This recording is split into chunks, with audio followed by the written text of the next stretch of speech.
Hello, good morning. आज मला जायचं होतं मम्मीकडे आणि त्यामुळेच मी पार्किंग मधून व्हिडिओ स्टार्ट केला. आणि हा आहे आमच्या गार्डनचा सकाळचा व्ह्यू. गार्डन मध्ये थोडी वांगी आणि कारली आलेली होती. म्हटलं मम्मीकडे चाललेच आहे तर सोबत तेही घेऊन जावे. स्वतः उगवलेला भाजीपाला स्वतः खाण्यापेक्षा दुसऱ्याला देण्यात जास्त आनंद असतो बरं का. इथे काही वांगी तोडली. या भरत्याच्या वांग्याच्या झाडाला एक वांगा आलं होतं ना, ते पण तोडून घेतलं.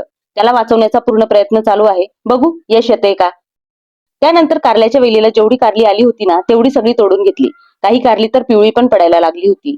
आणि एवढा भाजीपाला घेऊन मी मम्मीकडे गेले. आणि संध्याकाळी परत पण आले, कारण मम्मी जवळच राहते म्हणून. त्यानंतर संध्याकाळी मी गेले होते सोसायटीच्या कालीमाता मंदिरात. आज अमावस्येची पूजा होती. दर अमावस्येला मंदिरात पूजा असते.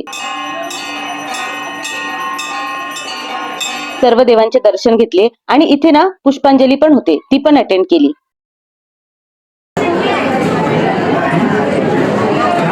पूजा झाल्यानंतर इथे ना प्रसाद पण मिळतो. आजचा प्रसाद हा असा होता, तो खाल्ला. प्रसाद खाल्ल्यानंतर ना आपापले ताटे इथे आपल्यालाच धुवावी लागतात. ही कॉन्सेप्ट मला खरंच छान वाटते.